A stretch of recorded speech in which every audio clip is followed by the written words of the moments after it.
Our next plenary speaker is Mr. Seizo Onoe. He is the Director of the Telecommunication Standardization Bureau of the International Telecommunication Union, a United Nations agency.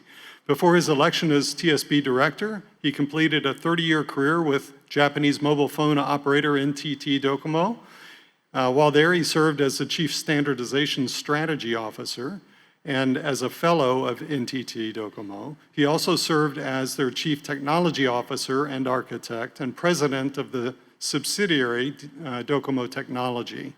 He served as Executive Vice President, member of the Board of Directors, Managing Director of the Research and Development Center, and in his current role as TSB Director, he's responsible for coordination of technical standards and collaborative standardization processes that enable that interconnection and interoperability of information and communication technologies, ICT. Known as, in the industry, he's known as the father of LTE. He helped to upgrade the wireless broadband standard for mobile devices and for data terminals, and he now aims for global outreach to bridge standardization gaps and deliver the benefits of technology broadly and quickly and ensure meaningful and affordable broadband access for everyone. Mr. Onoe holds a master's in engineering from the University of Kyoto. Please welcome Mr. Seizo Onoe.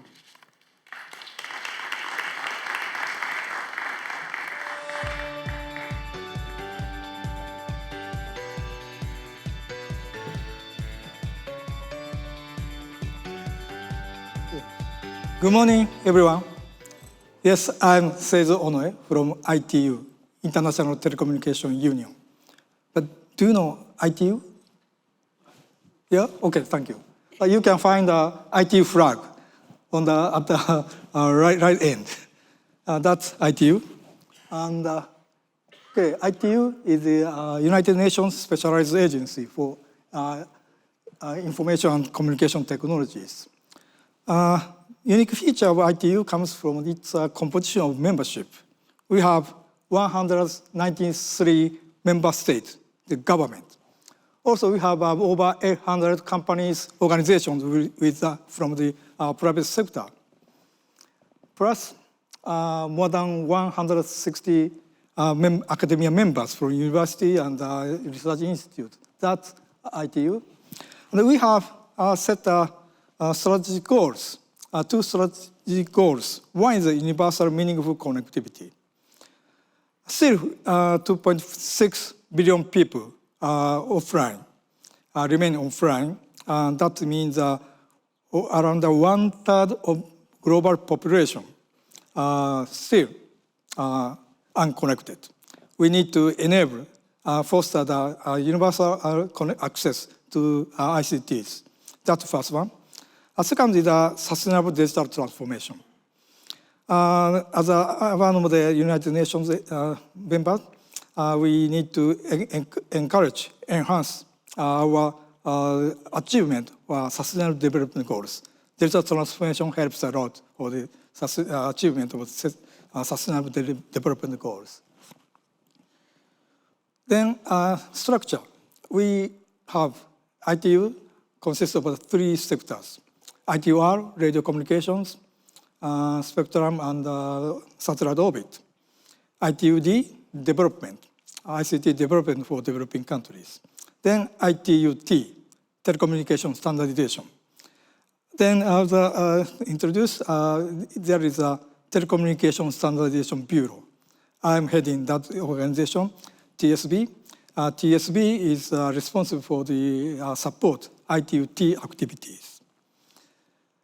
ITUT activities are mainly done in the study groups.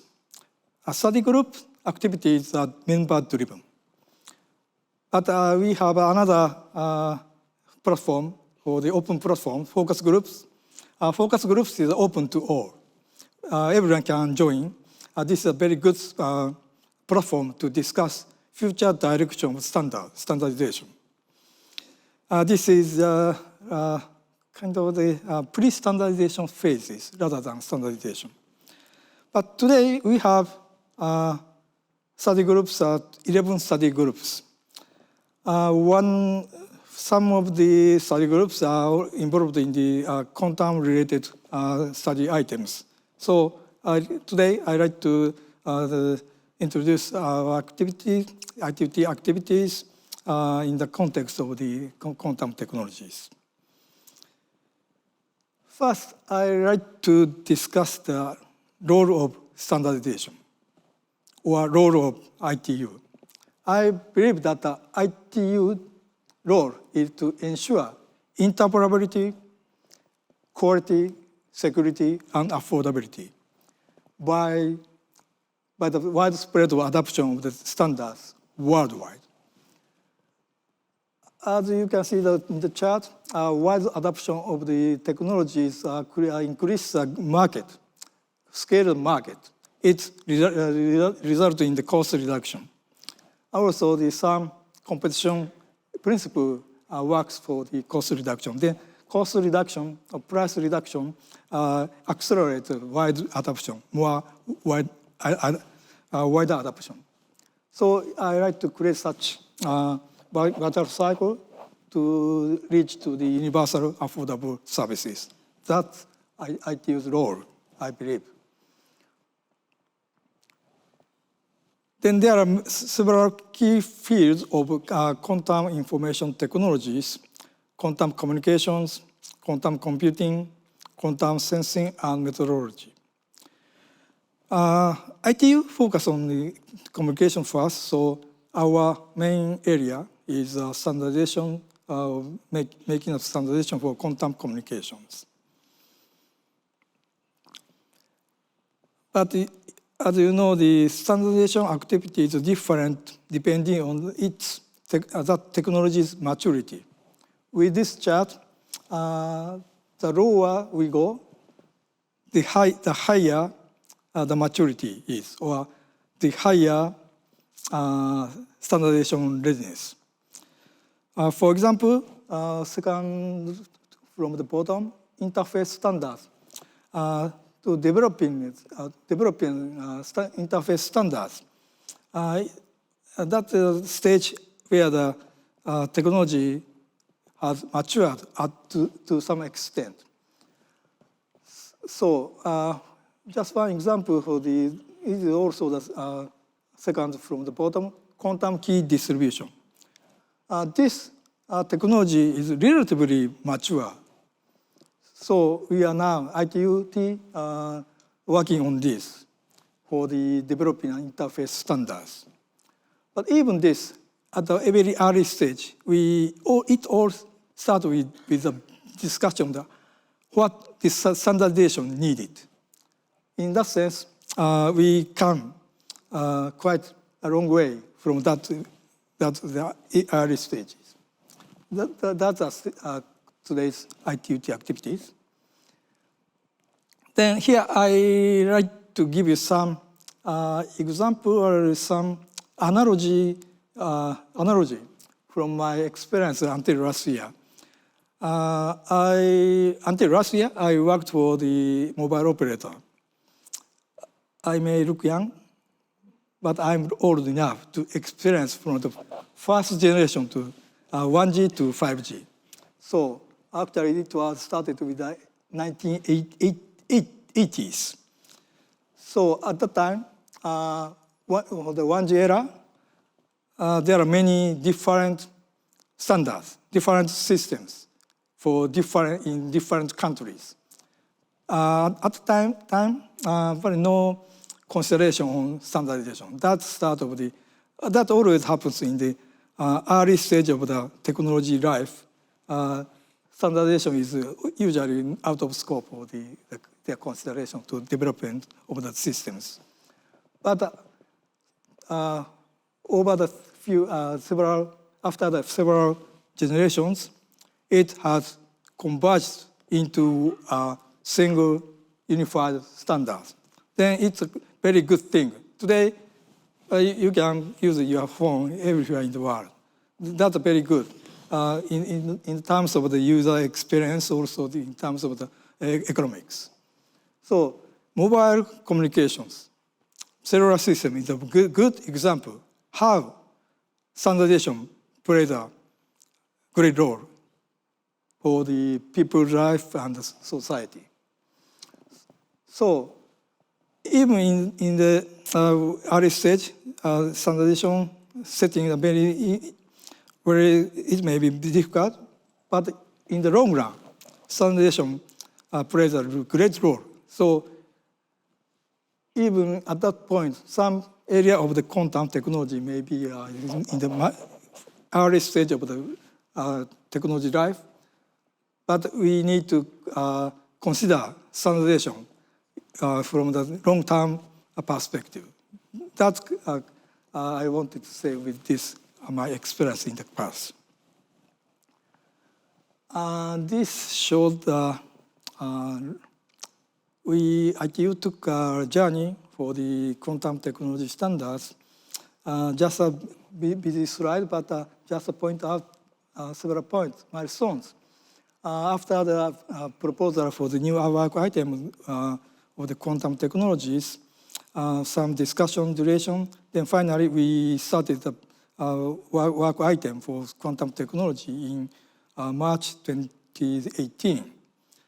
Then after that, in September 2019, we established a focus group on quantum technologies that as I talked, focus group, this is open platform, open to all. So we discussed their future direction of the standardization for quantum technologies.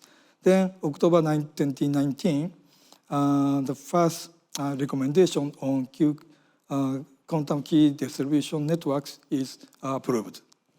Then we are now continuing such activities. Yes, at this moment, standardization topics are limited in some areas regarding security and protocol and signaling, and also the network architecture. But in the future, we have several potential standardization topics in other study groups. That's today's status. But we have already some outcomes. This chart is so busy. I do not intend to explain in detail, but I just wanted to give you some impression. We have already some outcomes. So that's the purpose of this slide.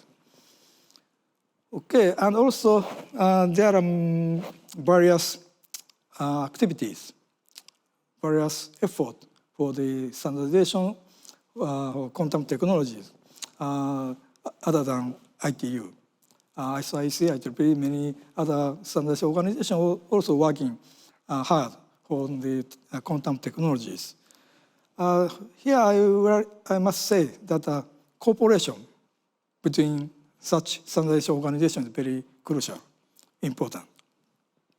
For the coordination of the work split, or in some cases we may have some joint research, joint project on the standardization. That's very important thing in the future. So actually, we have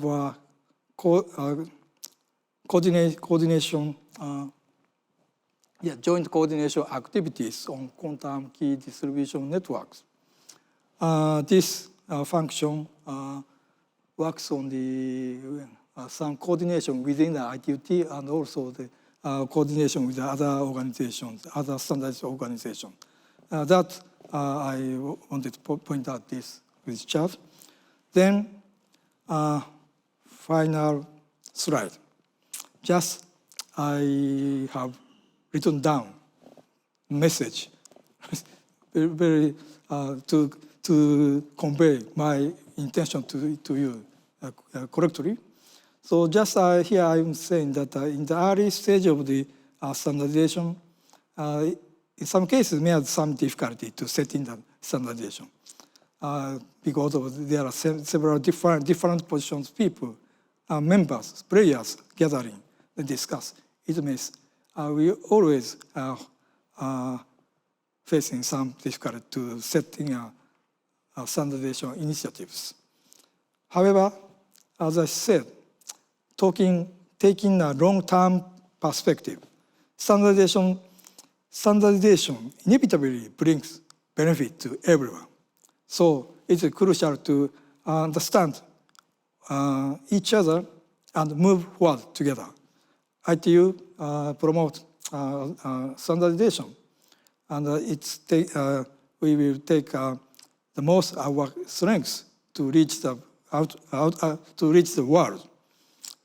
So we are now taking to take a leading role to outreach worldwide. Thank you very much.